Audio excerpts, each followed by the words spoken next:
Good evening, Hellions, and welcome to my channel. Tonight we're going to be talking about witchcraft, wizardry, and Christianity. I have been seeing testimonials lately of ex-witches saying, "This is my testimony, I am a Christian now, I am going from witchcraft to Christianity, and this is my story." So I thought, me being the mischievous, devious, fabulous vampire that I am, I thought I would come on here and give you a video no one asked for. I used to be a Christian, but now I'm a witch. This is my testimony. I would also like to note that I am using the term witch here, and I am a witch, but I am eclectic as well, so I am also a vampire. I do vampire magic, I do energy work. I am a pagan, I worship Odin, and I am learning more and more stuff all the time. So if I get something wrong, if I pronounce something wrong, please don't feel like you can't comment that I did something wrong. I will take it, I will do my own research, but please correct me if I'm wrong on anything, because I'm still learning, just like we all are. But without further ado, here is my Christianity to witchcraft testimony. I was born and raised in a small town in Ohio in 1995, and I was born to a very religious and strict household, and I could do a whole video on that. But I was the only child, and I was brought up in a Pentecostal church. This Pentecostal church also belonged to an organization. I'm not sure if it's called an organization or how you call it, but it was under the umbrella of something called Assemblies of God. The Pentecostal church that I went to is every bit as Pentecostally as you would think. It still exists today under a different name, but it's still, if I am thinking correctly, if I'm remembering correctly, it's still under the umbrella of Assemblies of God.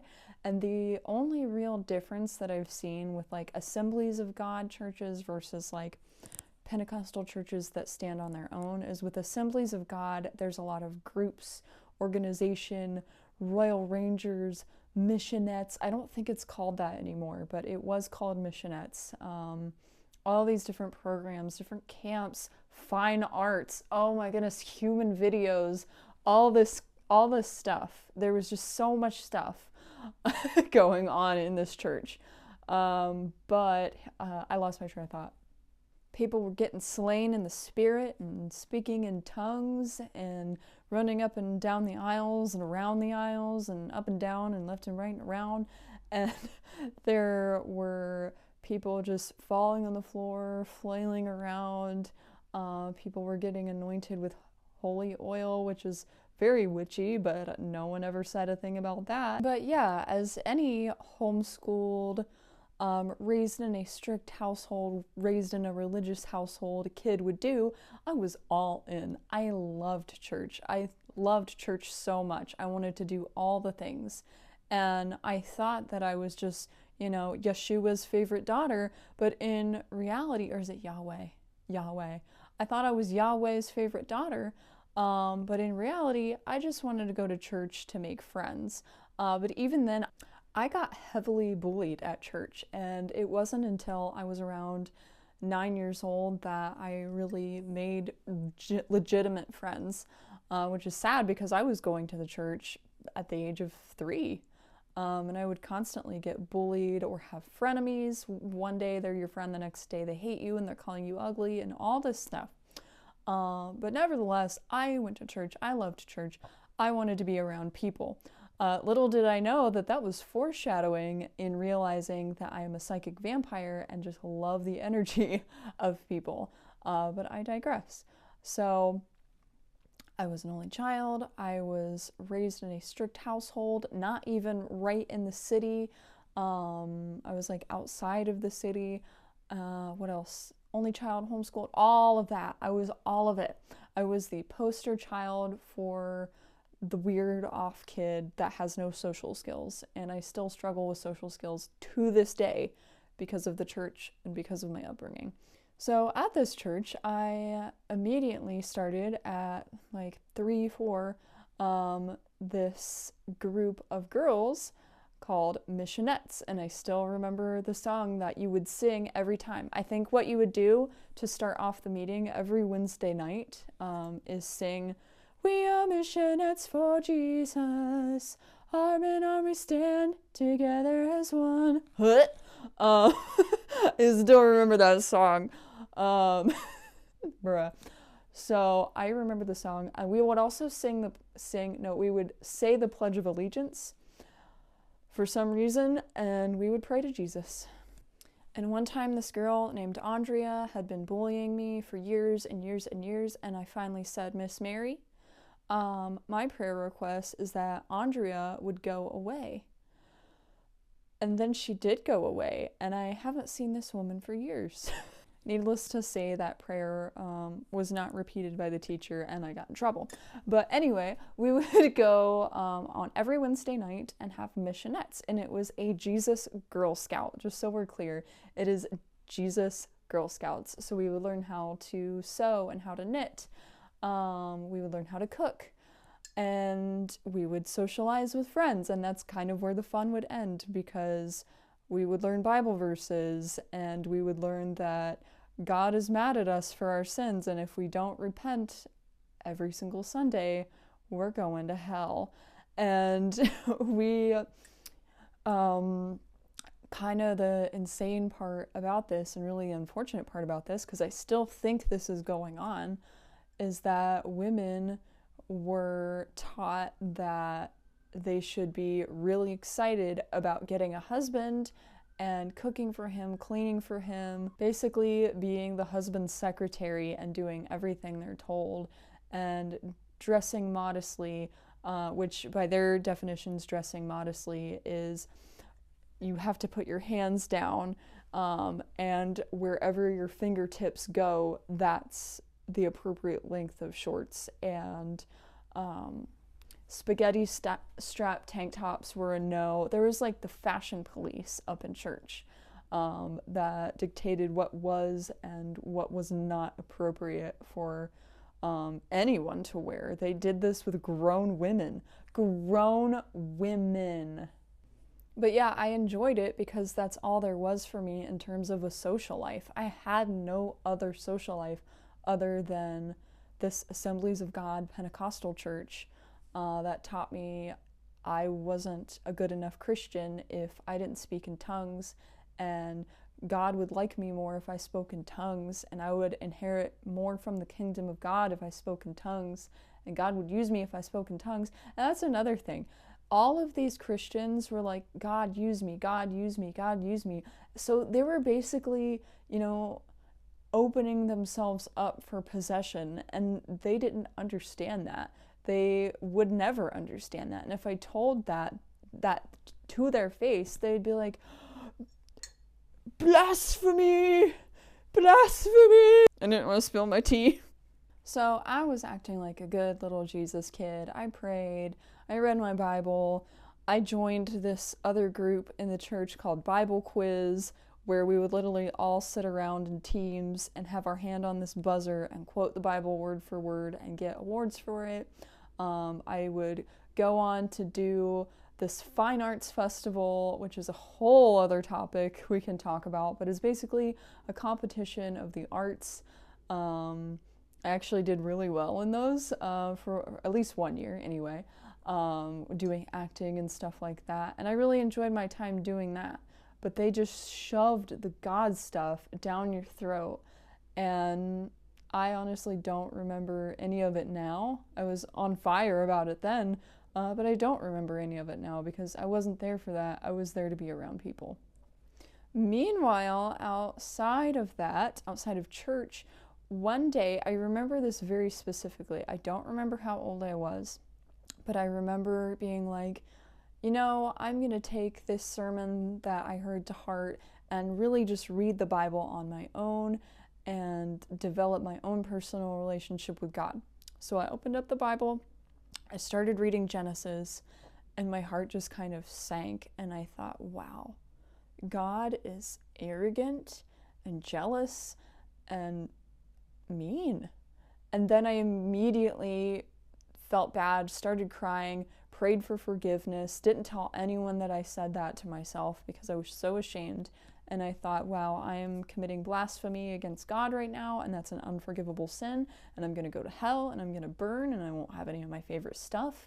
I won't have my blankets, I won't have my pillows, I won't have my friends. I won't have anything. I'll just be burning in hell because I dared say that God was arrogant and jealous and cruel in the book of Genesis. And spoiler alert, he is jealous and cruel and arrogant in the book of Genesis. Spoiler alert, he is cruel and mean and jealous and wicked and arrogant in the book of Genesis. And he's the same in Revelation, and he's the same in all the other chapters. Jesus was pretty cool though. The Jesus dude, loved that vibe. For the most part, except where Jesus got hangry and cursed an entire tree because it couldn't feed him. That wasn't cool, Yeshua, but I digress. The peace and love and harmony, Jesus was a stoner for real, and I like that vibe. So, go Jesus. But while God was judging everyone, apparently, for not having the correct length of shorts. If your shorts were above your fingertips, a sin, you're going to hell. So while God was judging everyone for their outfit choices, I was still reading the Bible and just trying to develop a relationship with God. But I always felt like God was not listening. And I thought, I just need to wait. I just need to be patient. That's what everyone was telling me. Just wait, be patient. Or they were saying that there was wrong things in my life or my thinking, and I just needed to have more faith, or I just needed to clean my closet of sins and focus solely on Him. So I tried all that. I tried. And I was just too human, apparently, because I just never felt the love of the Christian God. Meanwhile, in the background, I was very interested in witchcraft. I didn't tell a single soul, not my friends, especially not my family, especially not people in church, like the youth leaders and stuff. I told not a single soul, but I was very, very interested in it. I was secretly watching things, like juvenile things, like little cartoons with witches in them, and then I watched the masterpiece that is Studio Ghibli, and I specifically was watching Kiki's Delivery Service, and I just loved her so much, and I was like, are real witches this cool? And I remember pretending to fly on a broomstick, and I remember my mom catching me playing with the broom, and I quickly took it away, and I was like, no, I'm not flying on the broom, Mom, I'm pretending to clean. I don't know if she bought that or not, but it kept me out of trouble. So that was that. I was not allowed to read Harry Potter. No one in the church was allowed to read Harry Potter, because instead of seeing it for the values that it had, like teaching children how to respect people, how to make friends, how to stand up for yourself, how to grow as a human being, how to treat fellow man. Nah, we didn't need to know any of that. They're witches, they're wizards, they're bad. So no one was allowed to read Harry Potter, and I couldn't sneak hardly anything past my mom. So barely got away with the Kiki's Delivery Service thing, definitely couldn't get away with Harry Potter. So, and another thing that was very much an issue in the church was gossip. So even if you did something minor, like a minor childhood annoyance, you better believe that mom was on the prayer chain and telling everybody that their kid was reading Harry Potter, or their kid was wearing a spaghetti strap on a hot summer day, or their kid was playing a 14 rated game when they're 13, and they get on this prayer chain and they all start praying for the kid, and then those adults are giving the kids a side eye on Wednesday, and no one knows why until they realize that all the moms are talking about them. And everybody in my friend group and other people in their friend groups were constantly on edge and like afraid that we would get so much in trouble for these little things that we would have our time with our friends taken away, or we'd be grounded from seeing each other, and then we would have no one. We would be completely isolated, except for the power of the Lord watching over us. So yeah, it was an intense situation growing up, and I didn't realize it, but I wanted out. And I did get out eventually. I left that church, and I haven't gone to church in a while. But now is where we get into kind of how I started my journey into witchcraft and how I left Christianity. In 2016, I watched a video on YouTube by Logan and Daily South, and they were talking about real-life living vampires and what that was, and they were talking about how they themselves are vampires. And I watched and I listened, and all these things they were mentioning about what a vampire is, as opposed to like the fictional vampires of I want to suck your blood and all that, coming out of the coffin and all that. I was like, that's me. I do that. I take energy that way. But I was like, back then I was like, no, that's not me. I'm a Christian lady. I don't do all that. I was like, no, I'm a good Christian lady. I'm not a witch. I'm not a vampire. I'm not this. I'm not that. I just love the Lord. But COVID happened, and I started watching more TikToks, and I started being shown videos of like different people, because growing up and even into my 20s, I was only introduced to the churchgoers, the Republicans, the strict type of people.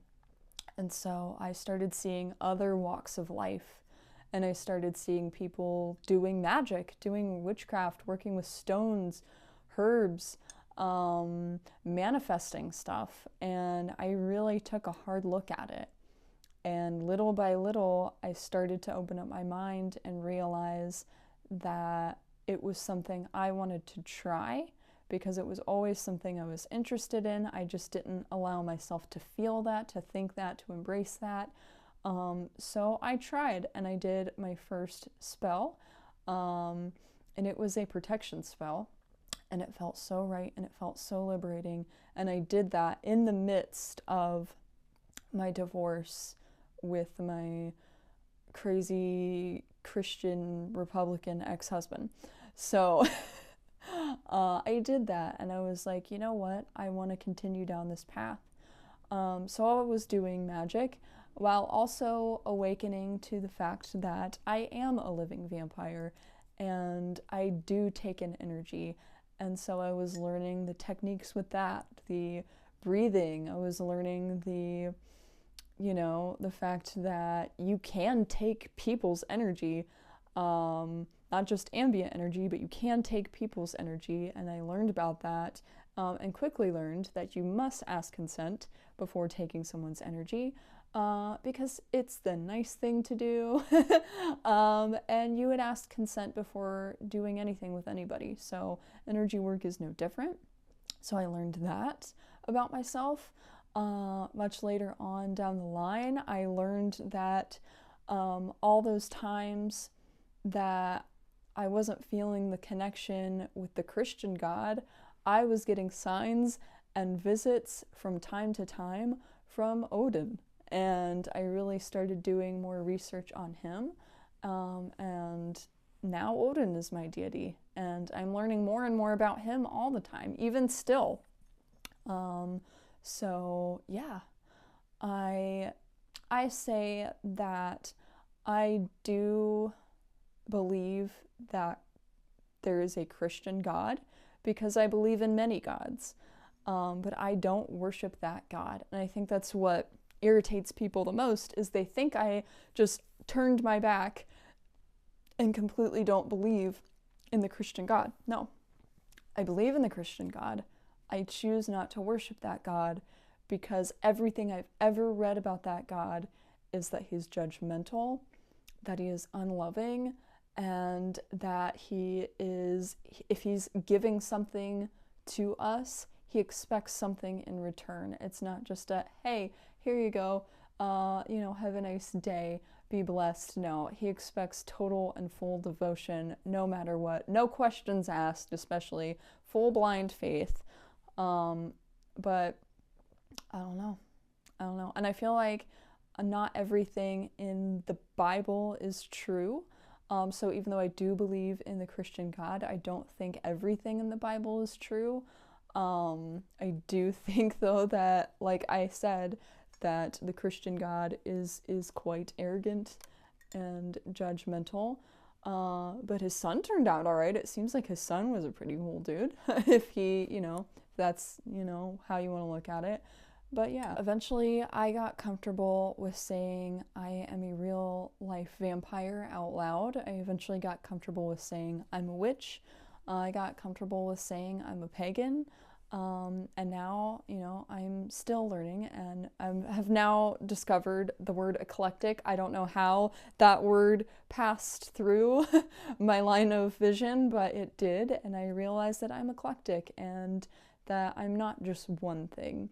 I'm a witch, I'm a pagan, I'm a vampire, and I am really silly and goofy.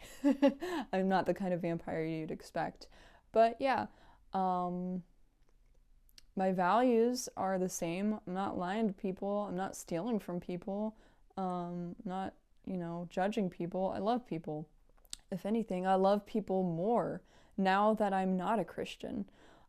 Because with the Christian blinders on, I was also judgmental of other people, as people were judgmental of me, and it was just a circle of judgment, because I thought that was the way you were supposed to be. So if anything, now that I'm out of all that, I love people even more now.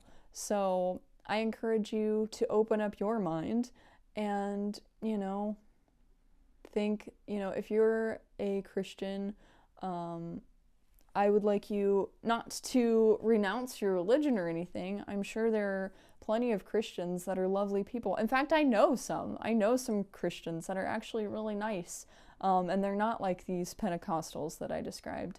But I would really recommend you take a look at what you believe, no matter what it is. Even if you're a witch, if you're a vampire, if you're a Christian, if you're a Hindu, if you're a Muslim, whatever religion you are, or no religion, I would ask that you take a look at yourself and see if what you're following is a little cultish. And if the answer, go to like a cult quiz or something, and if you're seeing a lot of these red flags in your religion, maybe it's not something you should be following, because it encourages you to judge your fellow man. It encourages you to be hard on yourself, and it encourages you total blind faith and devotion, and all that stuff. So yeah, so with witchcraft and wizardry, I have blossomed into a strong woman, and yeah, and I'm still learning, and I'm still growing, and I'm gonna make mistakes, and that's okay. You're still learning, you're still growing, and you're gonna make mistakes, and that's okay too. We just gotta get up and keep moving. I left the church, I left the Christian faith because the church was not for me, that vibe was not for me, but also the Christian faith as a base is not what I resonate with. So I more have an issue with the churches, and then the Christian faith is just not something that resonates with me. Paganism resonates with me. Being a vampire resonates with me, and doing witchcraft resonates with me. So that's what I do, and now I feel comfortable in my skin, and now I love people more than ever before. And so no matter where you are at in life, just know that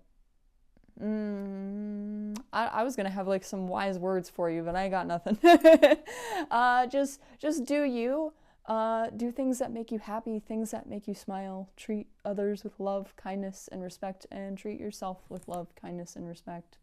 This has been my story, briefly, of how I went from Christianity to witchcraft. If you have any questions, please leave them in the comments, and I'll see you again next time. Bye! I mentioned how much politics there was in the church, too. Like, the same person was always getting the solo in the choir. No? No? I didn't mention that? Yeah, that happened too.